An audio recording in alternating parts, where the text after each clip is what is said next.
Or I'll do it myself.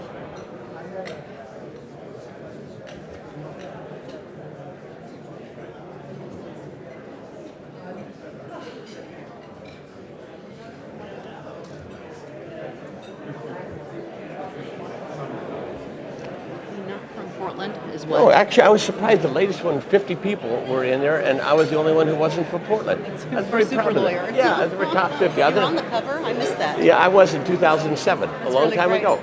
And then this time I was in the top 10, but in the 50, I was the only one that wasn't from Portland. And that's not fair. That's not fair to Don Corson, actually. Don't. Go ahead and get started, just so.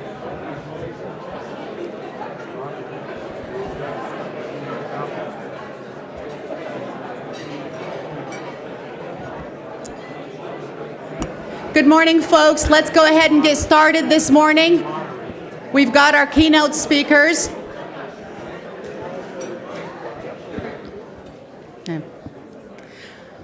I welcome my brothers and sisters in justice from Washington and Oregon. My name is Hala Goris. I'm the president-elect of the Oregon Trial Lawyers Association.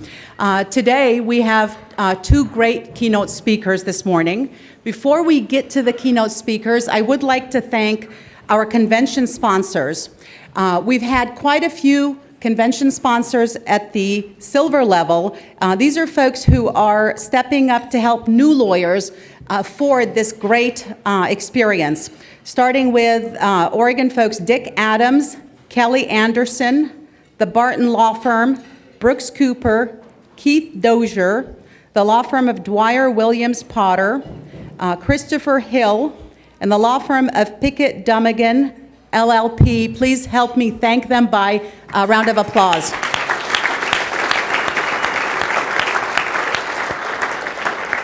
It is such a treat this morning to be able to introduce one of my trial lawyer heroes, Bill Barton. I have heard him speak many times, and each time it is truly, I walk away having learned something new, and I walk away reinvigorated. For those of you who haven't heard him speak, it really will be a treat.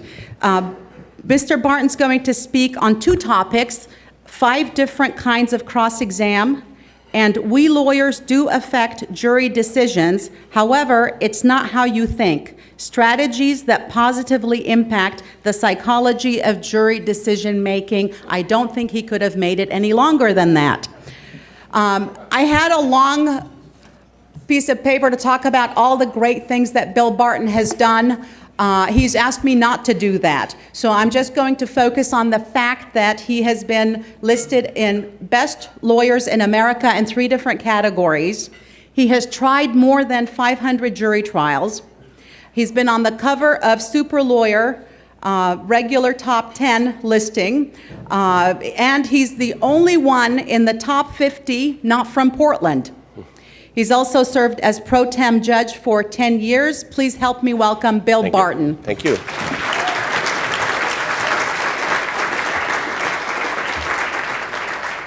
You know, I hope this will be interesting for you because I'm not at the same convention you're at. Let me tell you where you're at, and then I'll tell you where I'm at. You're at the joint convention between the Oregon Trial Lawyers and the Washington Trial Lawyers. I'm at a religious retreat for me. That's how I feel when I'm with my own kind. I feel very much an affinity with you. This is where I want to be. It has a tone and texture to me that's more than CLEs, and I know that's what you're going to get out of today. But if I have anything to leave behind, as cheesy as it sounds, it's truly my love for each of you. That's what I try to do. I try to be consistent with that. I try to walk it. I don't try and just talk it. And each of you are important to me. And I treated this topic different than normal. And when I talk, I prefer to talk in a way that's more intimate than I'm talking to a room that I can't see all the faces. So I'll pretend I'm having a one-on-one with you. I got a call saying, would you come up and be a joint speaker with Rick Friedman, who I just adore. I think he's fantastic.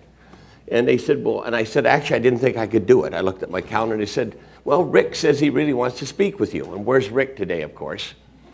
And so I bit, and they said, well, it'll be like a battle of the bands. You and Rick can be up there. And I thought, well, shit, I can do this. You know, that kind of hooked me. I got it now. Where's my friend Rick? All right. But I put probably 50 hours into this talk I'm going to give you for the next hour. And I don't do that anymore because I've done this over 400 times. I don't have to do that. But this kind of intrigued me. I wanted to do something different for you that would be unique. And then you can grade my paper and see how well I do. But you know, of the 5 different parts of a trial, the jury selection, opening, direct, cross, closing, you can hardly get anybody to attend anything on direct and opening. The big polls are usually jury selection because everybody's scared to death and it's unstructured, and the cross, and then the closing. And I actually think cross is a little bit overrated. That's where I'm going to go today. I'm going to talk about cross, but I'm introducing my topic in a left-handed way because I'm talking to a room full of plaintiffs' lawyers. And if you don't do a great direct examination, your cross isn't worth much. And we have a unique challenge as plaintiffs' lawyers. We have the burden of proof. It's always there. We have consistently excellent defense opponents. The insurance companies, they're not going to give you a free one. It's not going to happen. Often our client, and we have the tort reform drum in the background. That's a problem. So my gestalt, or my philosophy, is that I want to introduce that to you because it touches everything I do. I fight for credibility. I want to earn credibility. To me, it is everything. Because at the time of closing, if I haven't, and I'm going to use a string of an alliteration of 4 things. To me, trials are about the generation, acquisition, personal consolidation, and then utilization of credibility. Particularly when I'm arguing for big money for non-economic damages, injuries they cannot see. Nobody else in the room has that problem but me. Nobody else faces a burden of proof but me. Nobody else has a problem with tort reform nonsense but me. And I think that makes it a singular and unique challenge. And I think the only way through that is with credibility. Now, I'm not saying I win all my cases, but if I lose them for the right reasons. What an interesting concept. Because we're all frightened to death about losing, and we all want to be winners, and we're in this culture that just adores it. What's wrong with losing for the right reasons? And I'll help you what that means. It means you're not a negative contaminant. You haven't overstated, you haven't self-marginalized with undue patriotism, you haven't had premature advocacy like David Ball talks about. You haven't invited the paradox of persuasion, the pushback from arguing too hard too soon. Those are all self-inflicted, every one of which can be avoided, every one of which will chip away and erode at that intangible attribute of credibility. So if you gave me any topic, and this one's cross-examination, I'm going to look at it through those eyes. So I'm introducing myself in a way as I introduce the topic. And then you can backpedal and pick up what you want and pick and choose as I move through it. I sat down and I took a big stack of books, and I don't have a life. I don't claim to have mental health. I don't fake it. I don't drink. I don't smoke. I'm always faithful. I don't know why. I've got a get out of jail free card on both of those, but I do. I just love this damn job. That's what I do. I have free time. I read. I don't golf. I don't play tennis. I study the craft of jury trial advocacy. And I'm 64 years old, been doing this for 40 years now. And I've never lost my enthusiasm. So I thought I'd try taking cross-examination and stepping not just, I don't want to talk clinically about how you do it, breaking big rocks into little rocks. I want to step back and I want to look at the different kinds of cross-examination. Because I looked at the literature, and nobody's done this really. Then I want to take a step even higher than that, about a 30 to 50,000 foot flyover. And then maybe compare them and invite you in your own way to pick and choose some you may wish to try that you haven't. Because I can have a pretty good idea who you are. You're pretty strong on Irving Younger's 10 Commandments, yes, no. If you went to Spence Camp, you've added storytelling. After that, we're starting to soften up a little bit. I mean, you haven't, that's kind of where most of you are at, something like that. Let me tell you, when you take all the books and line them up and read them all, I came up with a template, and I kind of wrote it out. My handwriting isn't that good, and I'll go down it. It's like a fish ladder, and I organized them in a method. And this is my own view. Anybody else autobiographically would see the subject quite differently. But I started out with what I heard in law school, which is, should you even cross-examine in? And I gave it a number. I called it number 1, should you even cross-examine? And when you study the literature, it's not consistent on that. Actually, my favorite writer about it is now almost gone. His name is Judge Herbert Stern.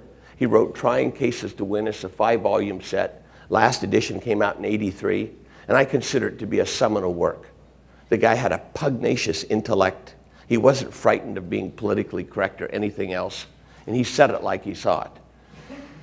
He says that cross-examination is more suicidal than homicidal. Pretty catchy. And then he went on and advocated the interesting inconsistency by saying you should never not cross-examine. Very interesting. I thought that was well, some people say they're the contrary, that there are times when you should not cross-examine. And I won't bore you with it because I don't think it deserves a lot of attention. But it is a worthwhile topic to think about. The second one is something that analytically most people have not thought much about. When I tell it to you, you'll nod your head. But I want to assure you that in this room here, I'll bet you 3 out of 5 of you don't give this much thought. It's called constructive cross-examination, where you elicit the favorable things. Now that sounds simple, and it is. But here's something I want you to think about that's very didactic. There's an order to it. You should and must and always, that's kind of categorizing, you should, must, and always do your constructive cross-examination first. And the reason why, when I tell you, will be obvious that quick. It's because if you've set out to destructively impeach somebody, they're not going to be your friend in the next 5 minutes. So you want to get your order correct. You start out with every witness. If there's something that you want constructive, and Judge Stern calls it hitchhiking. In other words, you're hitchhiking on somebody else's. I think that captures an idea. That comes first. And it's important that you get the order right. Now, there is one asterisk on it. Thomas Maué, who's the most published, his book, Trial Advocacy, sold 7th edition. It's 100,000 copies in the field. No other book approaches that. He holds this view that I disagree with. He said you should think about, if you're going to do constructive cross-examination, do you really want to follow with destructive cross-examination with the same witness? And his reasoning is that if you impeach a witness on one hand, impliedly saying everything they're saying is to be believed, and then in the next breath you impeach them and discredit them, then you're kind of blowing hot and cold. I think that's a fair point. I get it. I don't think it withstands much scrutiny myself, because the kinds of things you constructively hitchhike on are concessions they must make. And if you want to pull teeth, you can do that, but they'll usually come pretty easy if you get the order right. And I think juries can, and once you've got that locked down, it's gold. You don't need to keep messing with it, because it's a concession from the other side, and therefore has even greater value than if it comes from your own witnesses. So I think that's an important thing to think about. Just take a moment, and as we walk through this, don't overlook the benefits of hitchhiking and constructive cross-examination and getting it correctly in order. So I start out with no questions. Number 2 is constructive hitchhiking. The third one, I went back to the basics. I think Irving Younger was a very catchy speaker. I've seen every tape he's ever done. However, the world has changed in my view, and let me share with you and see if you agree.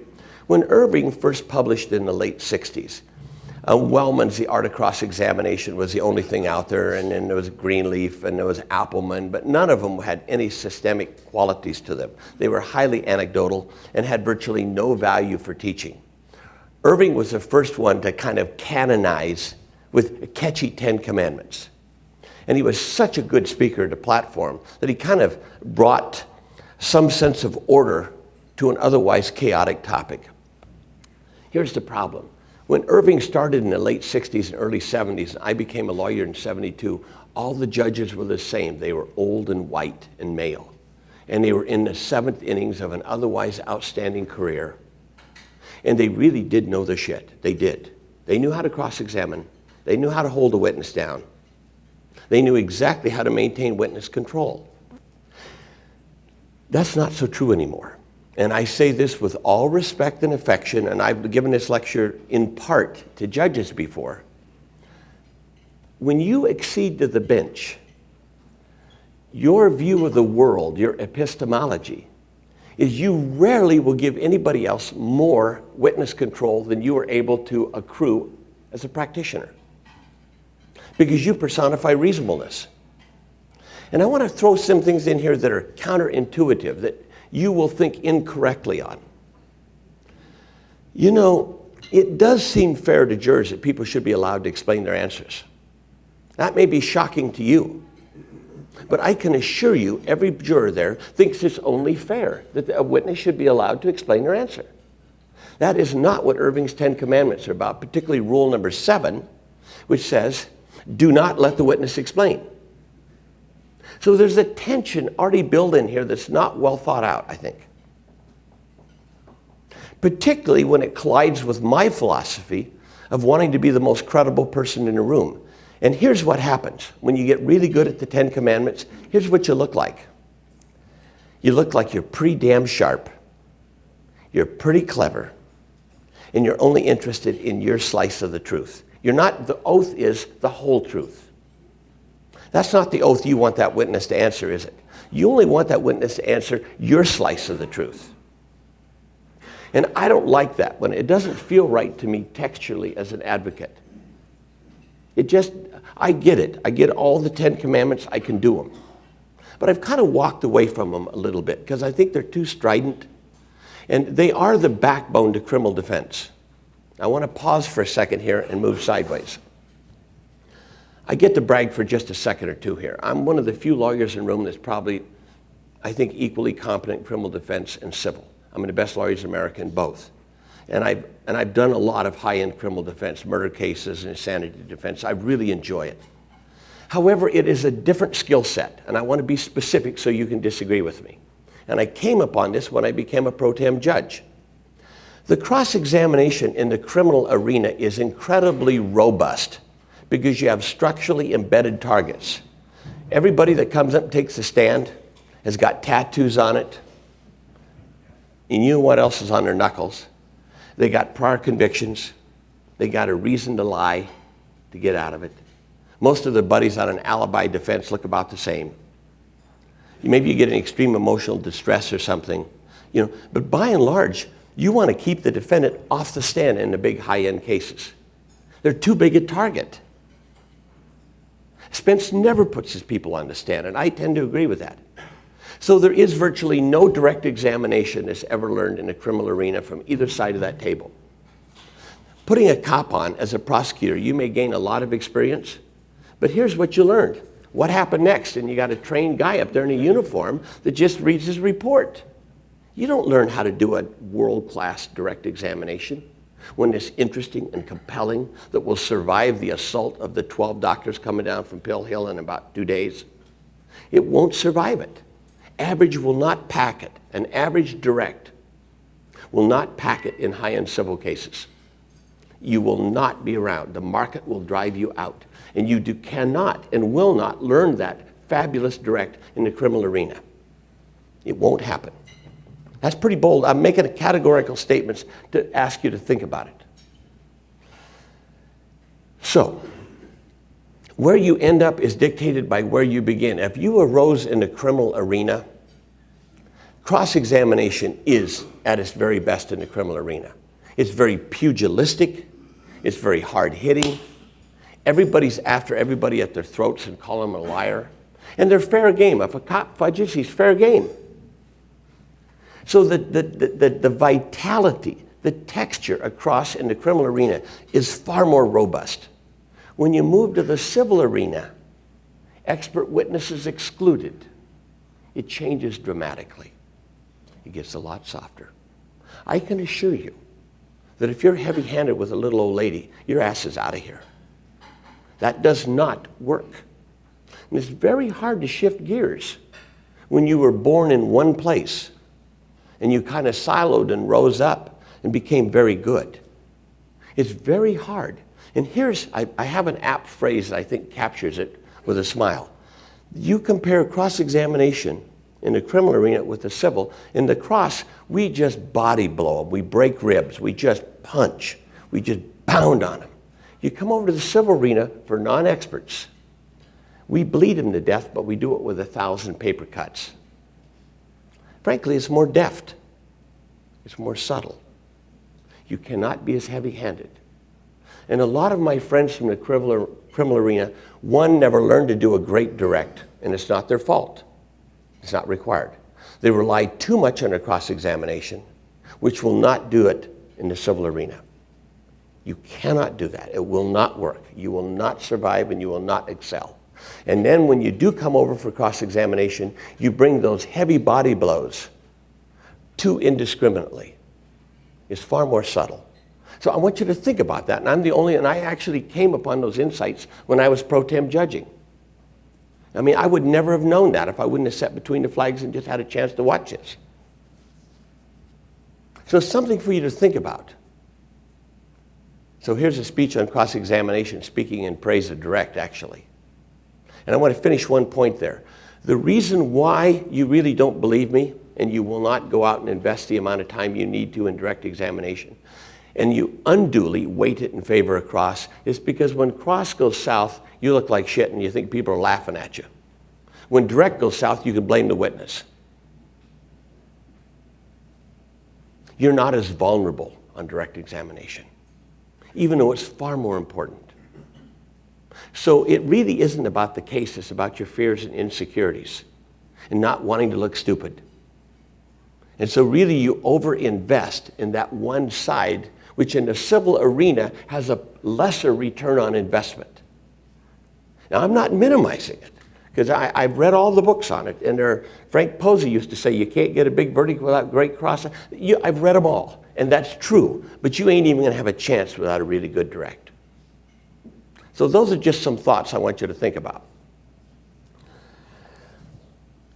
Now, there's a progeny, a run of people that are really talented. Posner and Dodds are about 10 or 15 years ago, they came out with a really good 2-volume set, which I've read, and they say that there's 3 rules in cross-examination instead of 10 rules. Then following them, there's a guy named Terence McCarthy, and some of the best writing in the area of cross-examination comes out of the criminal arena. No surprise there. If you think about it and study it, where else would it come from? Because I'm prepared to say the best cross-examiners on earth are criminal defense, because that's often all they've got. In federal court, they don't even get jury selection. There's usually no direct. It's cross and closing. Think about it. That's a hell of a lot different what we do as a plaintiff's lawyer. And they are the best. The very best of the best are criminal defense.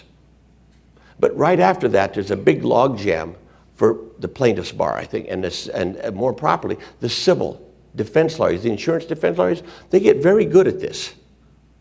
That's what they do. And here's what happens. This is beyond the scope of this. But we come in and we want to amplify our damages by making the pre-existing condition as good as they could be. You know, the plaintiff had a great life, and afterwards their life has gone to hell. So you try to make that difference as wide as you can. That creates a fodder for cross-examination that they just run wild in.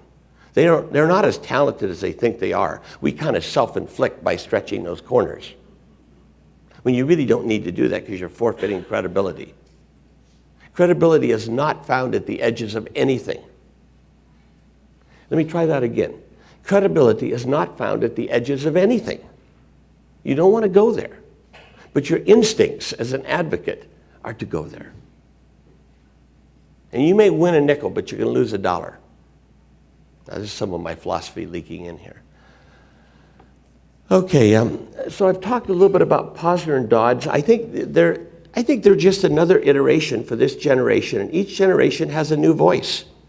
I mean, Rick Friedman's done some organic, original work with his rules of the road, which are really themes, polarizing the case.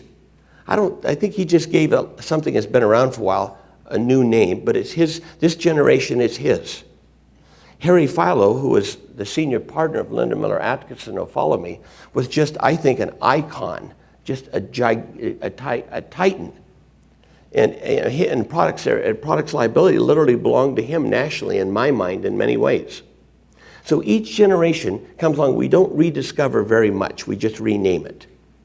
So I think Irving is the one that belongs. There's a run of 3 of them there, with Posner and Dodds and McCarthy.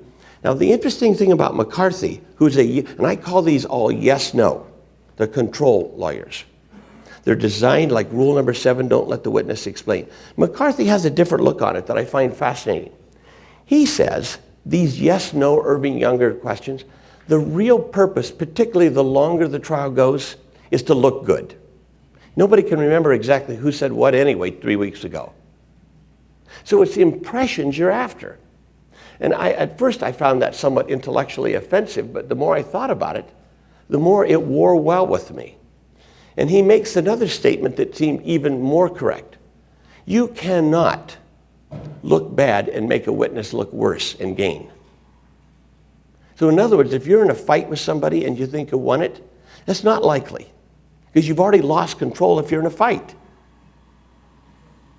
So McCarthy is a thin, small book, paperback. He's a criminal defense lawyer, big-time, high-end public defender. And it's a really interesting read, and he has a lot of provocative ideas that I think capture some truths. It is about the impressions. It's not so much about the content. And you'll see that show up in about 10 minutes.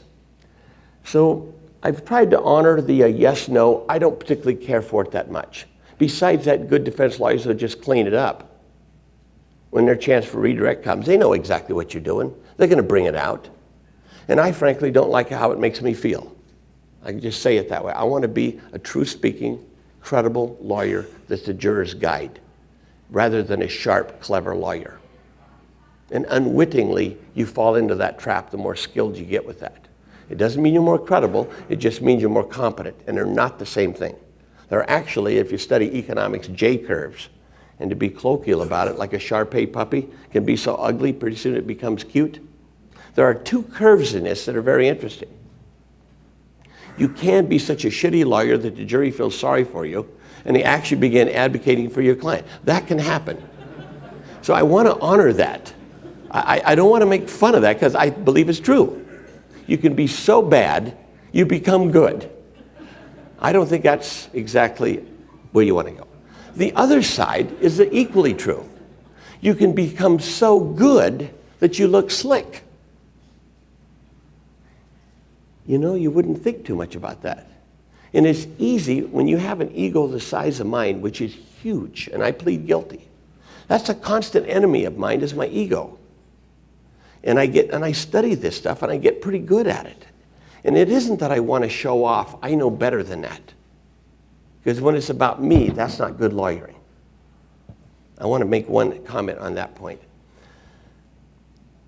The first 20 years, I was really good fast, and people said a lot of nice things about me, and, oh, Mr. Barton, you're so good. And believe me, I'm insecure enough that I fed and basked in that praise and glory. God, I couldn't get enough.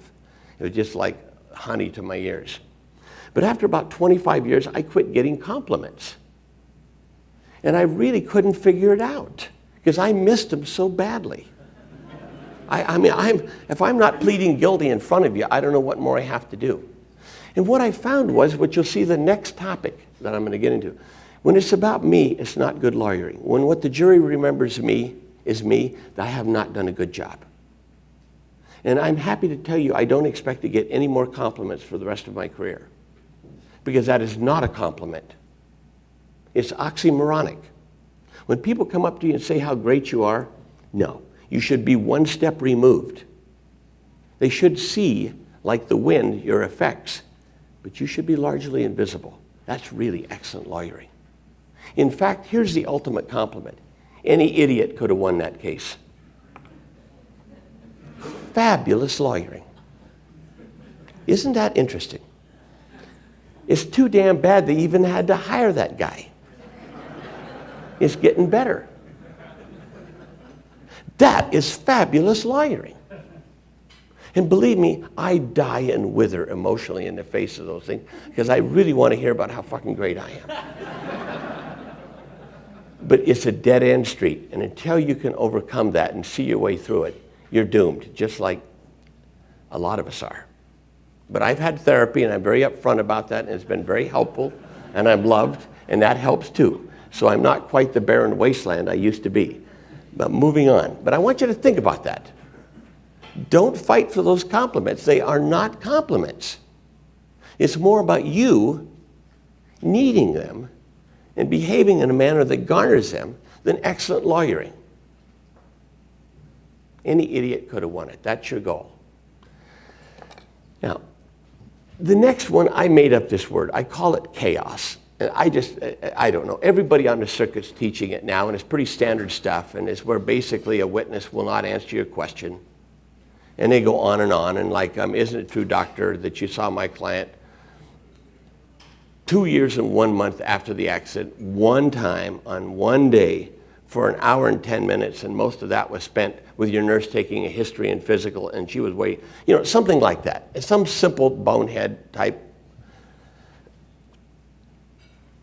And then they say, well, yes, but I had all the records from this, and I'd read all that, And you know where I'm going with this, but it's pretty standard. You say, well, maybe my question wasn't clear. Then you repeat the exact question. And in the old days in Oregon, when we had a court reporter, we could ask them to read it back. Now we don't have that.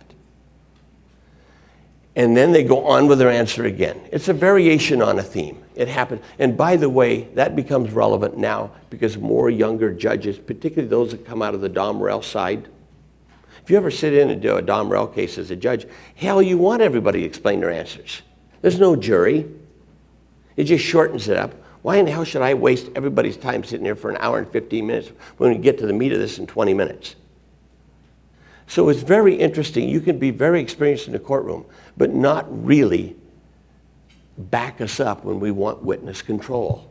And the more political appointments, the younger judges that hit the bench, that are less seasoned, less skilled, that have tried fewer cases in the civil arena, as a first chair, will tend to give you less control. Not always, but the first thing I need to learn is my judge. They call balls and strikes.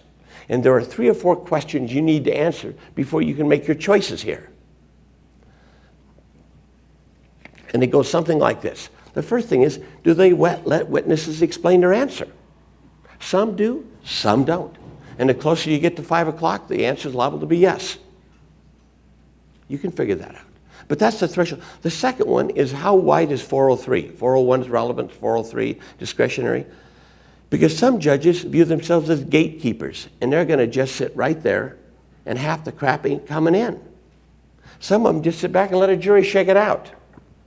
Those are important questions, I think, to know. The next thing I want to know is more esoteric, and it's exotic and not that important. What is the threshold level of adversity this judge will require before they're willing to allow me to use cross-examination leading questions and declare the witness to be legally adverse? Not a big question. But it is important in one thing. There's a good book out called Winning Jury Trials by Klonoff, who's the dean of the Northwestern School of Law at Lewis and Clark. And he does an excellent job of framing this question. A lot of times you should not call a witness within your case in chief because there's an implicit notion of sponsorship. When you call a witness, you're implicitly sponsoring or vouching for them. It's implicit. Better let the other side call them with them implicitly vouching, and then you can really be more robust in going after them. And you will shift the kind of cross-examination you do to much more yes, no, destructive. You can do that. It's an interesting point on cross-examining. So the chaos one, the thing I think is a big deal out of that nobody pays much attention to, and I think this is a big deal, I'm going to tell you here. If you think about cross-examination, there are essentially 3 things. You're impeaching somebody. There's 3 kinds: a prior inconsistent statement, which is largely overrated, by the way, because you tend to impeach on minutia that's not that important. Number 2, you impeach a witness. Their opinions, they either A, didn't consider all the facts, or their underlying facts inconsistent. Doctor, isn't it true your opinions are worth no more than facts upon which you're based, and then blah, blah, blah, blah, blah. That's a set. It's pretty standard so far. The third one is you see it in this chaos model where the witness will not answer your question and the judge will not force him to. And that is where basically you have to repeat the question over and over again. Here's what's really going on. Ask yourself this: am I impeaching the witness for their opinion? Not really, because they're saying, well, yeah, I saw him one day, one time, but it doesn't matter because I had all this other information. Are you calling them a liar, showing that 2 + 2 is 5, or vice versa? That's what they're saying it's 4. Not really. What they're really doing, if you step back, They are self-impeaching for partisanship or bias because they don't want to answer your question. That's dynamically what's going on. You cannot, with a chaos model, impeach a witness for 2 + 2 is 5. That's not the right way you do it. That would be more destructive. Yes, no. Let them go. First off, you don't have any choice if the judge is not going to rein them in anyway. It isn't as if you have a lot of choice. Now, I want to be very respectful of Paul Rivera, who I think is the Northwest's greatest lawyer in the last 2 or 3 generations. I put Frank Posey right behind him, but Rivera's up here. He wrote an article I read that I want to be respectful of. He disagrees with what I'm going to say next, and that's pretty good authority in Washington, I think, Paul Rivera. But he says you should not ask the judge for help with the witness that's out of control like that, because it makes you look weak. I think that's worthy of a great deal of consideration, but if I have a strong judge that the jury respects, that I can go to that sets the cadence, the meter, and the rhyme, I do that. But I want to be very respectful of Mr. Rivera and his writings, and he says to the contrary. And I think there's a fair division of the House on that, and I think it depends on the judge. So I just want you to think when you get into this chaos nonsense, I want to talk to the younger lawyers for a moment here. You know, you're going to fall into some deep shit here and when you go in there with your Irving Younger 10 Commandments with a judge that doesn't make a witness answer the question. Because then you're gonna walk in, it's like Dumbo that had that feather, remember, and he thought he couldn't fly, but he really could, because the feather's gonna blow away and you're gonna think, oh my God. Because the jury's looking at you and on all your 10 Commandments, all your questions you had written out, they don't go anywhere. There's no traction. Because rule number 7, don't let the witness explain, is broken. So the 10 Commandments are almost uniformly predicated on rule number 7, don't let the witness explain. That's the idea. And if the judge is going to let him explain, then you cannot use Irving Younger stuff. And the younger the judge, the more you have that question, I think. And you need to think about that before you go in. Because if you go in armed with your feather and the judge says, you're going to look pretty stupid, and you're going to feel embarrassed and ashamed, and you're going to feel vulnerable and weak. And cross-examination is supposed to be the time when you testify and you take control, and the opposite just happened. As a male, I can tell you it's eviscerating, emasculating, castrating, and very painful. I can't speak for the other half of the audience. You're welcome to use your own adjectives. But it's an inevitable destination you're headed for if you don't first check with the judge and watch them and see what they do. So think about what we've talked about so far. I've tried to give you tools to think about. Sometimes you'll use one tool, sometimes you'll use another tool. Sometimes one will work with a judge, sometimes they won't work with the judge. And all of them are pretty straightforward. They're not rocket science. They're doable, but they're not the same thing either. So let's go on to storytelling. If you do I'm a mini anthologist of my wonderful profession. I love this. And if you study the professional literature, storytelling really didn't hit the market. In fact, Spence in '93 and '4 convened the first camps in Du Bois, Wyoming. And he tried to figure out what makes great lawyers effective. And it was a waste of time. They didn't get anywhere with it, but very quickly he brought in others, and the idea of storytelling was just emerging about 20, 25 years ago.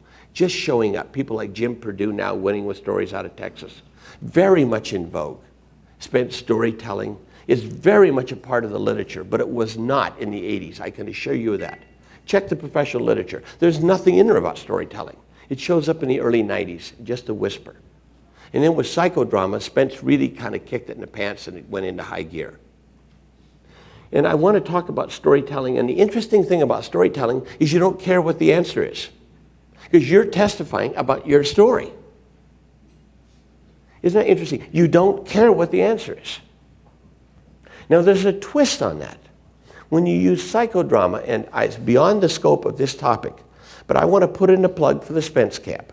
I think that there's a wonderful clinical laboratory for you to grow. I went there 3 or 4 years ago, and I'm 64. I've tried 500 jury trials, and I went there, and I felt it was a very productive 3 weeks. And here's one more thing I want to say about Jerry. You know something? He wants to know if you like the food. He was 84, 85 years old, going around. If you didn't like the food, he wanted to hear about it. And you know, he was rough on that faculty he had. And you know, he would constantly be saying things like, the story isn't big enough. And make them go back again and find a bigger story.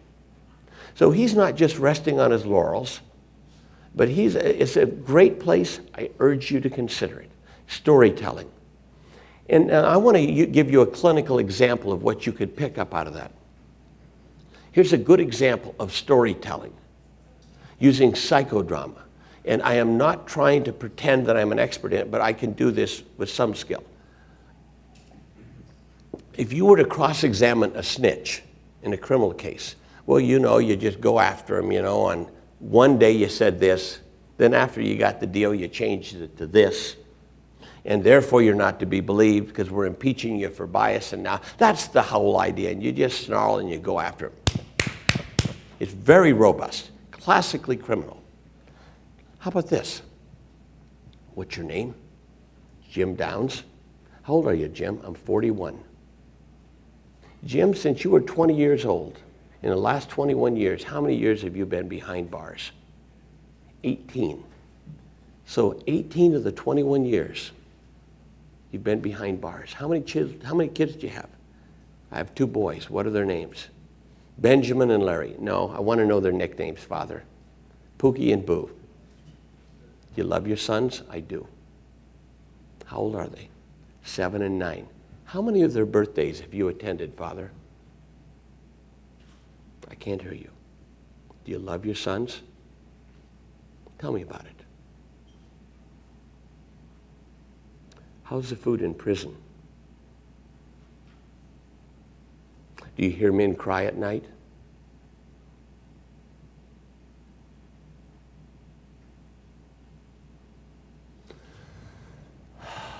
And then one day, this man over here showed up with a piece of paper, didn't he? And if you signed that piece of paper, you could be at your boy's birthday, couldn't you? You're done. You didn't. It's a different texture. You're saying, I understand. You're not saying you're a liar. You see that? It's soft. It feels right to me. I really like that. I don't like being an asshole, even though I can, and I think I'm pretty good at it, and I made a good living at it. I don't think it flatters me. I don't think it flatters the system. Even when you win and kick the shit out of somebody, which I can do and I have done, I think you lose part of your own humanity. I really believe that. Now you can see where this corners back to my idea of this credibility. And Aristotle's ethos, logos, pathos, ethos, your personhood. You can see how all this is circling back, I hope. So I really do like psychodrama. I really do like Spence's, what he calls it, a compassionate cross. And it textually feels different. It sounds different. You don't raise your voice. You're intimate. You're empathic. And you're not calling anybody in that room a liar. You're saying, I understand. And I think it's incredibly frickin' powerful. And you cannot learn that anywhere in my mind but by going to that camp. You can't learn it in any other, because I'm going to be disrespectful to the teachers that teach trial advocacy. They don't know shit. They really don't. I mean, I used to be on the Harvard faculty. My son went back, and it was so pathetic I couldn't believe it. There were a bunch of blue-blooded people there that were born great, federal judges appointed after 10 years or something, never really tried, big firms, and they'd never really done a lot of criminal defense. That was too dirty for them. They hadn't done a lot of this or that. And you know, all they know is that Irving's 10 Commandments. And they can't show you how to do anything. They can just tell you what not to do. And they scare the shit out of you all the time, and you run around scared to death. But think about the alternative. Think about the tools we're picking up in our box now. Because if the only tool you've got in your box is a hammer, every problem looks like a nail. You have no choice. But look at the tools we're starting to pick up now. Each one's different. You change with the judge. The next one I really like. It's about my favorite one. It's called lawyer accreditation. And I'm going to take a moment to find my handout here. And actually, this is And it belongs to McElhaney in a trial notebook, 4th edition. And it's very interesting. He's the only one that says it. I actually want to read it to you, and you see if this doesn't sound different and feel right to you. McElhaney says, the real purpose of cross-examination is to show the judge and the jury that you are the better witness. I thought that the traditional 10 Commandments was to discredit a witness. The purpose is to discredit. That's an aggressive, destructive cross-examination. You're to be discredited based on lack of credentials, a lack of this, and whatever. He says no. That is not correct. I happen to agree with McElhaney, but there's no one answer to this. He goes on to say, this means the purpose of cross is to accredit you, not discredit the witness. That's interesting. Consistent with my trial philosophy, while you're never under oath, you're testifying 4 times during the jury selection, the opening, the cross, and the closing. You are the most powerful and important unsworn witness in that trial. And you can see where this fits with the generation, acquisition, consolidation, and finally during the closing argument, the utilization of that intangible attribute of personhood called credibility. Think about how this fits. This may appear to be only a shift in purpose because the actual questions can be exactly the same, but the tone shifts. You leave the snarkiness behind. You say, perhaps, doctor, let me show you. And you just point out something you overlooked. It doesn't have to be a big deal. You don't want to get into quibbling over minor things. But details can be important. So you're really accrediting yourself rather than textually discrediting the witness. And it fits perfectly with storytelling and the compassionate cross because of the texture of it. Something to think about. Now, I think this is a big deal, what I just told you. I really frickin' do. Let me tell you why I think it's so huge. It's a 50,000-foot flyover. You know, we wounded eagles and angels stumble around thinking we're misunderstood by the world when we're assholes half the time. To other people's point of view. Not ours. Of course we're skilled clinicians. But we're rude, heavy-handed. We can be mean-spirited. Our instincts betray us. Sure, hang on to them on jury selection. But when it comes to cross-examination, you get a witness on the run. They can get it. You smell blood. It's hard to back off. You get in that conquer mode. And then you get so passionate, too, because it feels so right. But you're actually self-marginalizing because you look like you've lost your objectivity. But because it intuitively feels so right. This is a 1983 claim, and this is bullshit. They killed my goddamn client. This is wrong. And I'm not going to tolerate it. You're actually self-marginalizing. And yet you're following your instincts. So it's a tempered, modulated expression of these things. And we have to think about the whole thing when you're going through and picking and choosing your cross-examination. And I am all in favor of destructive, aggressive cross-examination, surgically applied. And I think you could even use proxemics and spacing. And I like to do it, was if my friend Mike Green here were a witness, and I like to triangulate with the jury, where I don't even look at the witness, I'm just looking at the jury, and I'm asking aggressive questions. And I'm kind of demeaning them in a way. And I'm looking right at the jury. Isn't it true? Isn't it true? And here's the jury. Now that's my style. And I forget sometimes to calm down. I want to kick his ass good. I think he's got it coming because I caught the son of a bitch. Bad place for me to be. It brings out, as McElhaney says, my mongo. I want to get in a fight with somebody. And generally when you fight, you lose. You're losing control of yourself. The purpose of martial arts is not to kick the shit out of somebody else. It's to control yourself. Most people don't know that. To control yourself, not to control other people. And the curve is, the better you get at this, the more tools you have to exploit, the more you can, and you begin to love your own reflection, and it backfires on you. McElhaney continues. Once you start looking at cross-examination as a time to show you're the better witness, you will see opportunities everywhere. Every group of questions is like a volley between you and the person you're cross-examining. How you handle yourself determines the score. When you try to make too much of a small point, you lose that volley. You're nitpicking. The jury, therefore, cannot trust your objectivity or view of the facts. Quibbles are costly. The quibble is the lowest common denominator. It says that's the best you can do. But a surgical correction of a fact that's important to the conclusion, that's not quibbling. If the jury sees you check a fact when you ask a question, you win at least that part of the volley. It sends a message that you're careful and precise. If the witness forgets something and you remind them, you win that volley. If the witness can't find something in a document and you helpfully show them, you win that volley. Don't take it personally if the witness evades your question. Rejoice. Chaos, the earlier one. It means she or he doesn't want to answer your question. They're displaying a partisanship.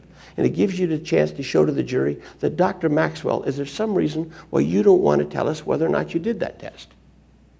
It's an opportunity. Don't get all pissy. If the witness says, if you say so, you win that volley. Like if the dog rolls over on its back in a doggy surrender, the witness is saying, I give up. And if they don't want to give up, they're declaring their partisanship. So I really like McElhaney's tenor and texture. And it's the same questions, it's just how you do it. And it feels really good to me. I didn't know that when I was younger. The first 20 years, I had no clue about personal accreditation. I was into more destruction. And it shows ultimately that you're careful, you're fair, and you're honest, which is what you want to be when you're arguing and closing for $20 million for intangible injuries nobody can see. That's not an easy stunt to pull off. And you've got to be earning that credibility. And every time you cross-examine a witness is one more opportunity to surgically do that. Now, there is another world out there of people that are so talented that it frankly is frightening. I'm not sure how much it applies to us. And I'm not being modest with that. You read Stern's book, and there's a book out there by a guy named McCombs out of the criminal defense arena. And they basically turn their back on everything I've just said. They walk right up and take on the witness head on, which is, you can see how much different that is than Irving Younger's 10 Commandments and, surgical one fact at a time and a rising intonation that turns a declarative statement, blah, blah, blah. And I've read all their stuff, and I think it's deserving of you reading it. But it's obvious to me those people are so freaking talented that they can get in a mud fight with a pig and come out on top. And I think it's worthy reading. They have some interesting points. And I'm going to pick up on just a couple of them, and then I'm going to leave them, because I don't think they generalize for most of us in the room. The stuff that we do, and everything up there you can do. Everything I put up there you could do tomorrow. There's nothing. I think number 7, Stearns, Cross, and McCombs, I don't think we can do that tomorrow at all. I think it's 5 years away for all of us. And there's few people that are gods, and that's who they are. Now Stern does have an interesting point of view that fits a lot with McCombs over there on looking good under the yes-no. Listen to this. This is pretty good. He said, whenever we attack the credibility of a witness and fail, like a destructive, you take them on, we impeach and impale our own credibility, our own personhood, our own ethos. We start a spreading peritonitis. This is a quote from him. When lawyers pick a credibility fight with a witness during cross, they concurrently wager their own credibility. That's true. So if credibility is a big deal, you better be prepared to win these fights you're starting to pick. Now, the two big things you've got are you can pick the topic, because you get to go, and you could pick the order. After that, you don't have as much control as you think. You can pick the topic and you can pick the order. And if you're going to pick a fight, I think you should plan on winning it. Otherwise, you don't want to go there. Now, I'm going to kind of wrap up my cross here, my discussion on cross. I think it's a big deal. I don't think you'll hear this lecture anywhere else. I think it's an interesting lecture, I hope, for you. I think it's a top-down one, and I think it's relevant for everybody in this room no matter where you're at. I think if you haven't tried a case yet, or you've tried 1, 2, or 3, it'll give you something to think about beyond the straight Irving Younger stuff. Because if the judge is going to let a witness explain, you ain't going nowhere. You're going backwards. So there's storytelling, and you can read Spence's books, and it pretty well tell you how to do it. It helps to go to the camp, though. The constructive soft cross is beautiful. McElhaney's accreditation is wonderful. You're not discrediting anybody. You're accrediting yourself. Don't forget about hitchhiking. It's a huge thing that's overlooked. Get your order correct.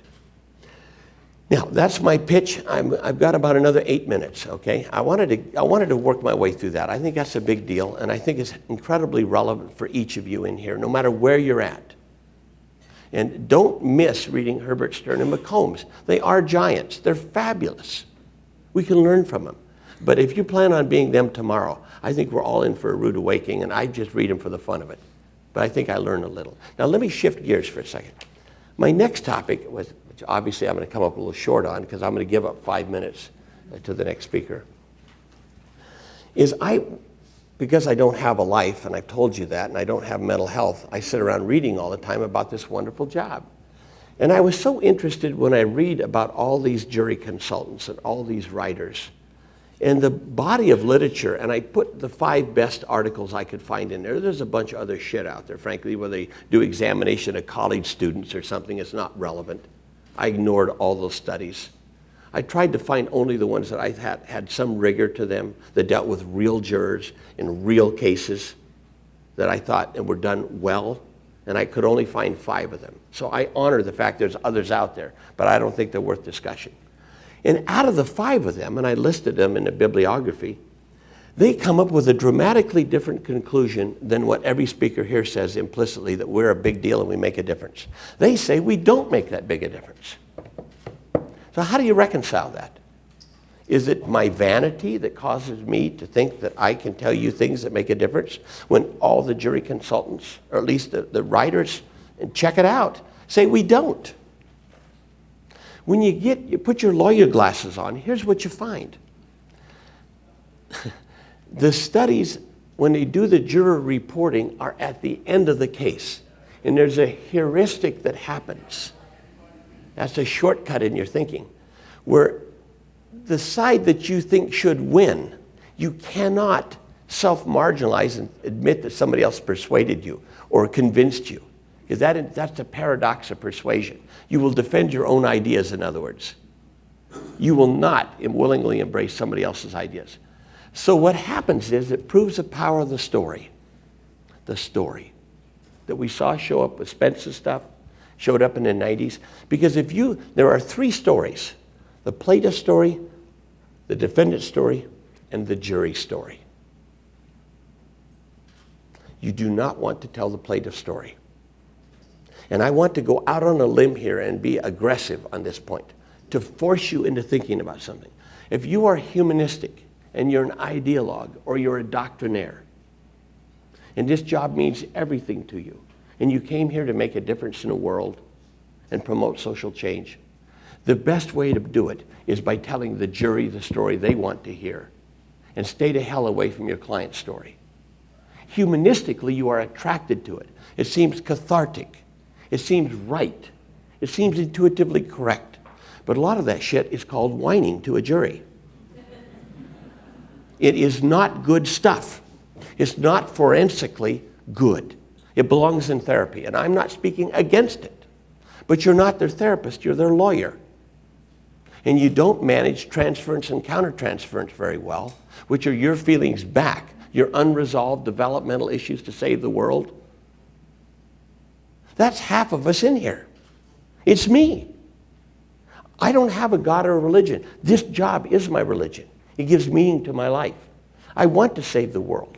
I want to be part of it. I want it to be safer. But paradoxically, if I follow my instincts, I become too client-centered and get sucked into telling the client's story. I wrote a book called Recovering from Psychological Injuries. I have been to the rodeo before. You cannot give me one set of facts that I haven't had them worse. But I can tell you Jurors, when you lose control. And the best way to make a change in the world is with money changing hands. You want to be a social architect? Make money change hands. You want to be a bleeder? Go to therapy. I'm sorry. Money change. Eldon Rosenthal, one of my dearest friends, has said publicly, when he first came up, he thought that, maybe we could negotiate some resolution where they're changing the bylaws or some bullshit. He said, no, make somebody write a big check. Because they're worried about risk management. It's not happening again. It adversely impacts publicity. And here we go. That makes a difference. Now, every client that comes in says, oh, Mr. Barton, I just don't want this. And I'm not being sarcastic. I don't. I want to shorten this up. I just don't want this to happen to anybody else again. And we're not the kind of people, we don't sue people. I never file I get it. And then in about 3 weeks, when the gravity of the losses sets in, the overwhelming devastation and the changes in their life, it changes, and it's all understandable. I'm not offended by that. It is predictable. But you're the lawyer. And if you get sucked into telling the client's story, it will not, and the reason why is because it thins out. It's called sympathy and empathy. And I get it. You need to have empathy for your client, to have client control. You need to be their advocate. You need to be their surrogate. Please do. That way you can have control and do the best job for them. But if you let them get up there and run the railroad, you're not going to show up on time, and you're going to be very disappointed, and you're not going to make any money either. Let me be more blunt. You're going to be out of this business about 5, 10, or 15 years. You're going to be bitter and cynical and think the system's broken and it doesn't work, when the truth is you can't think clearly because you cannot be an effective advocate. I'm sorry to be so rough, but I want to get that out on the table because I'm on your side. I'm 100% with you. You should be result-oriented, not client-oriented. If you want to be client-oriented, be result-oriented. Get money for them. And it's oxymoronic. It intuitively betrays your instincts. This is a big deal. Every year I come up here, Bill Gaylord and I do the two-bill seminar. We didn't have any this year. I was surprised. But often we have people come in with these cases, and we're always polite and respectful, and we've been there. But a lot of times, there's a terrible wrong that's been done, but it's not necessarily legally, I can't get a remedy on it or something. And they just don't want to hear it. And I'm not trying to talk people out of pro bono work. Do more of it. The best way you can do it is by making money so you have more free time. Oxymoronically, making money allows you to do a better job in the pro bono cases. It makes you happier. It gives you more freedom. Being client-centered, you need to tell the jury story in the client's voice. There's a place for them. But they cannot get up there. And let me tell you how you do it. I'm going to be specific, then I'm going to have a seat here in 2 minutes, 120 seconds. The client, when they're too prominent in the trial, it's not good. Have the lay witnesses come in and talk about the changes. Bring in the neighbors. Bring in the hunting partner. Bring in the carpool. Put your client on and have them talk about the good things in their life. The worse the injuries, burn cases.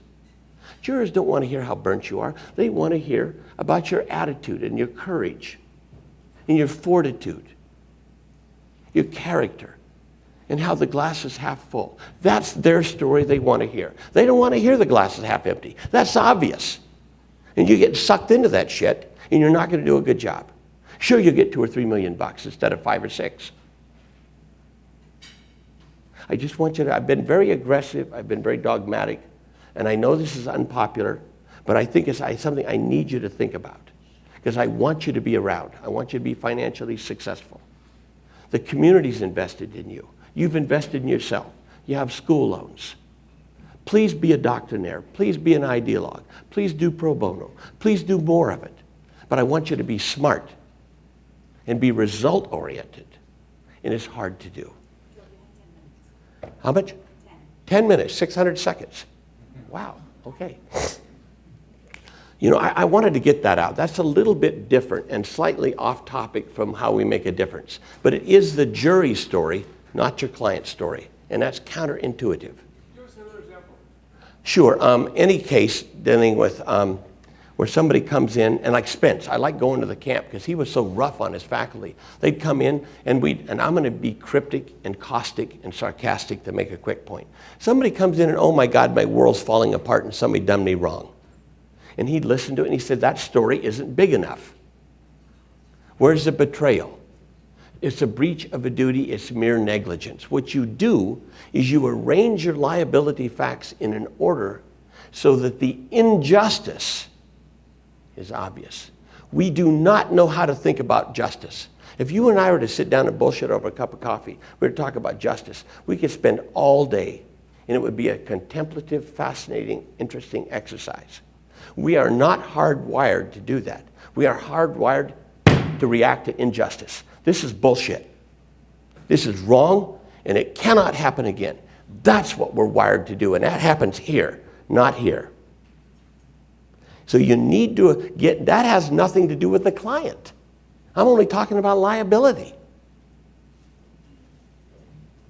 So the jury's story that they will react to here instead of here is when you arrange the facts, like McElhaney says in his 4th edition, in a manner that tells the story of the injustice. He calls it the moral imperative. Spence says the story isn't big enough. It's the same thing. Your client wants to make it about them. You look at the reptile, study the reptile. All that's about getting it away from the client that the jurors don't care about because of defensive attribution, which is an unconscious phenomena, because the world's too goddamn scary. That's been well studied. You needn't quarrel with me about that. I'll stand on that one. And it will backfire on you every time. Because the jurors really they can't acknowledge that amount of risk in their world. So they're going to dump on your client. And it seems so odd to you. It seems defensive attribution is purely unconscious.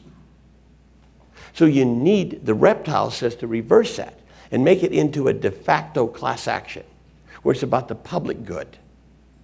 That has a different feel to it. It's making the story bigger instead of somebody being a wounded angel or something done to me. We don't want to hear that bullshit, but that's what you want to tell.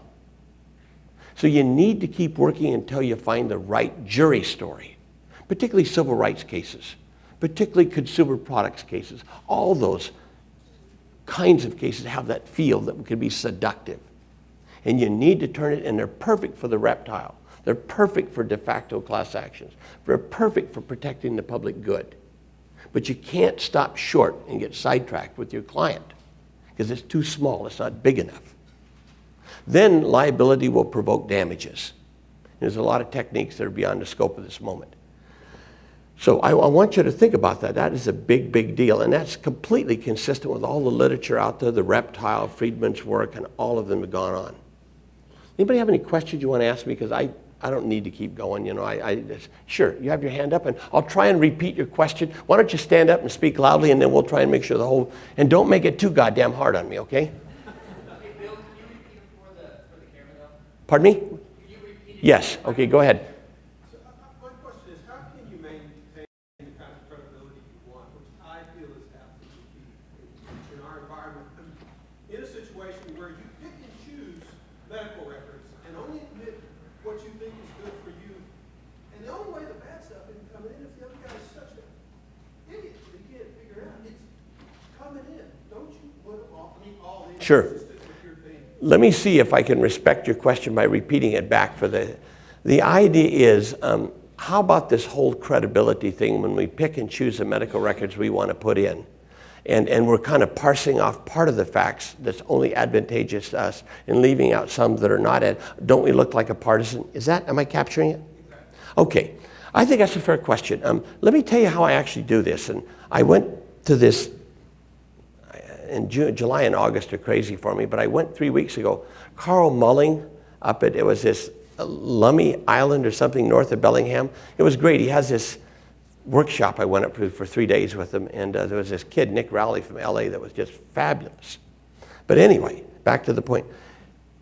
I think what you need to do, and I talked to that group quite a bit about this, is I asked the jury, what do I have to do to earn your credibility? Tell me.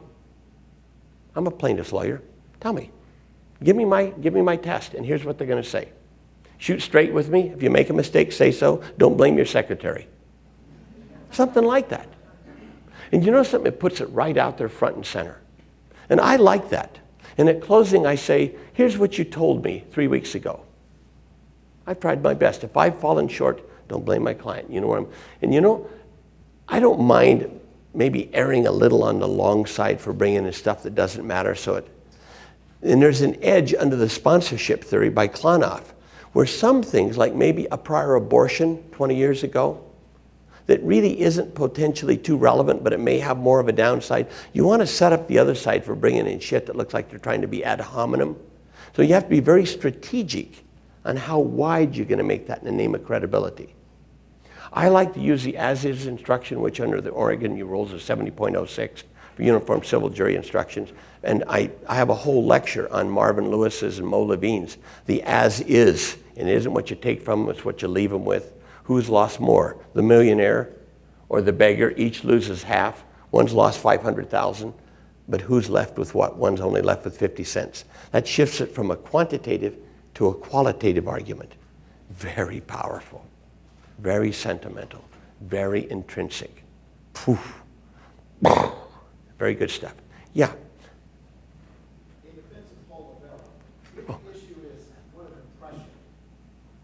Aren't you really better off if you have a witness who's being evasive and won't answer the question, to leave back with the impression of the jury and asking the judge, would you ask the jury as a witness to answer the question? Yeah, I think that's a fair point, and I honor and respect that. And I'm just telling you, I don't, he says you never ask the judge. I think there are times when I would want to ask a judge, and I'm not disagreeing with him. I'm just saying it's an on-site decision for me. Sometimes I'll ask a judge for help, particularly if I think I'll get it.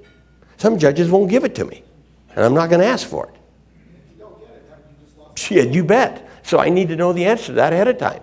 That's why I say know your judge. I mean, I need to know very much. 403, how wide is it? Are they gatekeepers? Do they make witnesses answer questions? I got to have that answer in order to decide where I'm going to go with this. Because half this disappears. And then I need to shift on over here to the partisanship. But, you know, that's part of the matrix that you play off of. Anybody else got any questions? Yeah. Yeah. How does your concept of credibility in front of jurors and what they expect from you, how has that changed because of television? I mean, shows like Law and Order and Worry Simulators with very good scripts, and in terms of juror expectations. You know, the question from my friend over here was, in light of television and media and the consumer expectations and all the different shows out there, what impact does that have on me and my views of credibility? Well, I need to be self-revealing in a way here. I don't think I'm very impressive in my answer because I think I'm old, and I think I think that I can relate to people, and I look them in the eye. And I try to not get wrapped up in this new X generation or whatever. I just try and be who I am and be honest and tell the truth. That sounds cheesy and corny, but I try to be a nice person. So his question to me, I'm giving a sophomore's answer to. I try to be decent and kind. I try to be respectful of everyone. And by the way, I fall short. I fail. My instincts betray me. But I'm telling you what I try. And I don't worry about trying to be anything other than who I am at my best. And I actually call it my personhood. I try to find the very best of myself, and there may not be much to brag about, but what I got, I'm going to bring to the table. And if I lose, I'm going to be very respectful of the jury's verdict too. I'm not going to externalize. I'm not going to blame anybody. I'm going to be an adult, and I'm going to learn and I'm going to grow. And I don't demonize anybody that's opposite me. I will not empower them. So I try to find my own place. And where credibility flows from there, credibility flows from there. But I don't think it's to something I'm going to do or change or modify. I think it comes from the bottom up. It's something, your personhood, your ethos. And I think that's being yourself is a very worthwhile thing. Now, I want to close by a little thing. I don't do prayers, but I want to say thank you very much. It meant a lot to me that each of you would come here today. And I really like being around the young people because I'm 64 and I feel very old sometimes. My back is bothering me now. And I just love all the energy and being around the young people and the enthusiasm. So it's very nice, and I appreciate the young people accepting me and allowing me to go along with them. And, so I want to say thank you to all of you.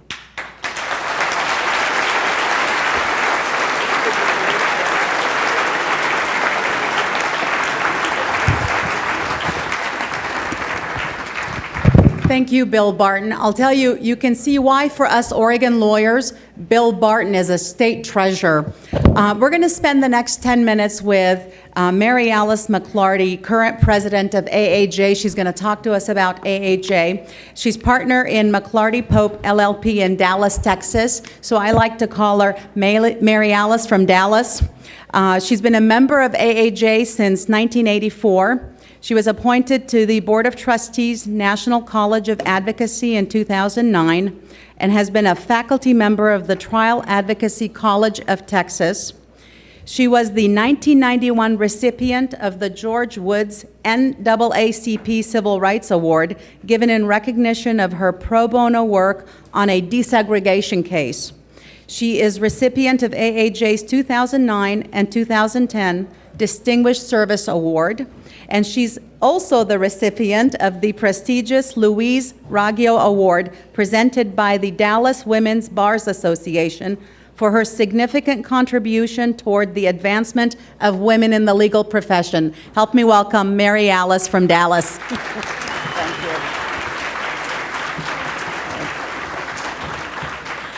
you. All you have to do is just live long enough, and I guess I can read all those things about you. I've had a wonderful time here the last couple of days. I came in on Wednesday to this beautiful place, and I thank you so much for inviting me. I've been asking around about what you're really interested in, and I've ascertained that politics, that you're interested in politics. And I want to run through the latest on the races. And we have a stake in this, and let me tell you why all of us have a stake in this. There's an insidious bill on the House called H.R. 5. That means it was the fifth most important bill to John Boehner. It was introduced at the beginning of this Congress, which was almost 2 years ago. And because of AAJ, it has not been, it has not made it to the Senate. It will not come up in the Senate because Harry Reid holds the gavel. And so we have aligned with Tea Party folks, and we got 23 Republican votes on the last time they tried to stick this in the transportation bill. And because they believe in the 10th Amendment, that means states' rights. Because what this bill that has to do with just not med-mal, it's medical devices, it's nursing homes, it's pharmaceuticals, it's doing away with the joint and several, doing away with the collateral estoppel rule, collateral source rule. Would be preempt all of your law. So we have to keep the gavel in Harry's hand, and this is how we want to do it. It's working, cool. Okay, there's Sweet Harry. He came to Chicago, and we were thrilled to have him there. Right now, the Democrats hold the Senate 53 to 47. If the Democrats lose 4 seats, then Harry loses the gavel. The Democrats are defending 23 seats, and Chuck Schumer told us the other day that when they first heard 23 seats, how are we going to hold it? And especially after the last election, 2010, we took a beating. How are we going to hold 23 seats? The Republicans are only defending 10. So things kind of started happening and started kind of breaking our way in a few things. The Republicans decided it was more important to attack women, and we were talking about contraception for the first time since 1970, whatever. And they continued to make a misstep and with their social issues that started moving things our way. The economy has inched forward and is doing a little bit better. President Obama really needs to win, no matter what party you're in. If you don't think that Mitt Romney would love to do away with the tort system so none of the businesses will be held accountable or corporations, That is his agenda, and he's made it clear to us that's first on his agenda. Now, Claire McCaskill, she's a fighter, she's a trial lawyer, and Missouri, this is one of our most vulnerable states. However, Claire is not taking it easy. She is fighting, and the people of Missouri kind of like Claire. She's a very compelling person, and the guy that won just last Tuesday was the most far-right Tea Party guy, and it was the best that could happen for Claire, because he's going to be so marginalized that was a good thing for Claire. Now, the ads have already started. They've already spent $13 million in Missouri, the super PACs have. And so we're up against a big one, but I think that Claire has a better shot. John Tester in Montana, I can't help but like John. When he tells you I go home on the weekends and ride the tractor, you know he goes home on the weekend and rides a tractor. And that's a congressman that he's up against. And they're running pretty close. And of course, a lot of money's being dumped in there because of the vulnerability. But don't give up on John Tester. And if he asks you for money, please give it to Claire and John and to Bill Nelson. Bill Nelson should be a lot farther ahead than he is, but they are fighting for Florida. Florida is always a battleground state for all of the obvious reasons. And Connie Mack, it's Connie Mack the fourth. The business that he ran was Hooters. It was his father that was the senator. And he came from a long line of good businessmen, I guess, and then he got to run Hooters. Bill Nelson, on the other hand, is an astronaut and has been there several times, and so we're happy with him. Sherrod Brown, I'll tell you, he was leading 5 to 7 points almost all the way. Then they dumped a whole bunch of money in there. This state treasurer has made a couple of missteps, but Sherrod, and he's an unabashed liberal. I mean, he doesn't hide it. He says he's a progressive. Everything he talks about is liberal politics. So these are the seats that are held by Republicans that are winnable. Massachusetts, yay, Elizabeth Warren. She was in Chicago, and she was fabulous. They're running fairly neck and neck, but we can take this seat. That's Teddy Kennedy's seat, and we won it. Governor Angus King from Maine came to Chicago, and he's an independent. He hasn't committed to caucusing with us, but we think he will. And he came to the Trial Lawyers Convention, and he was hilarious. He's a great guy. He's going to win. And that would be the Joe Lieberman seat, so that would be a real, Phoebe Snow seat, so that would be a pickup. And Joe Donnelly yesterday just pulled ahead. I mean, it was 1 point, 41 to 40, but Joe Donnelly was lucky. The radical right Tea Party guy won the primary, knocked out Dick Lugar, who had been a long-time senator and moderate. And so Joe was actually happy. Joe went to Notre Dame, and he has a wonderful personality. This could be a pickup. Shelley Berkeley in Nevada. This is Ensign's seat. And she's doing good, and she will work harder than anybody works. Now, this one from Arizona, this is wonderful. This is Dr. Rick Carmona, and he has a story like you wouldn't believe. I don't have enough time to tell you, but let's just say that he got his GED, went to community college, went off to the service, and became a hero, came back and went to medical school, got out of medical school, and he still works with the EMS and the police department in Arizona. And recently, or I don't know how long ago this was, a woman was being beaten by her husband on the side of the road. He stopped his car, and he went out there, and he was dodging bullets, doing the serpentine thing. The guy was shooting at him. He grazed his head. He is a hero. He's going to win. That would be a pickup. That's Kyle's seat. If he asks you for money, please give it. Holla, how much time do I have? 1 minute. Okay, so the open seats, the main thing is that we're going to be outspent really, really badly. Maisie has a really good chance of winning in Hawaii. Connecticut, that's a really good chance. Martin Henrich from New Mexico, I think he's going to win. And Nebraska, Bill Kerry's John Kerry's Bob Kerry. Bob Carey has been there, done that before, and he's a good campaigner. Heidi Hike Camp in North Dakota, we thought we were going to lose that seat. I think we have a chance to win it. She is fabulous. Tim Kaine, I think, can beat, especially if we can get, what's his name to say, Makaka again. And then Tammy Baldwin in Wisconsin, she could win. So that's my shorthand version of what's going on in the deal. But I just appreciate all the AAJ members that are here. It's so good to see Carl Murray again, dear friend of many years. And I saw so many old friends that I've known for so long and met so many new ones. Thank you so much for having me.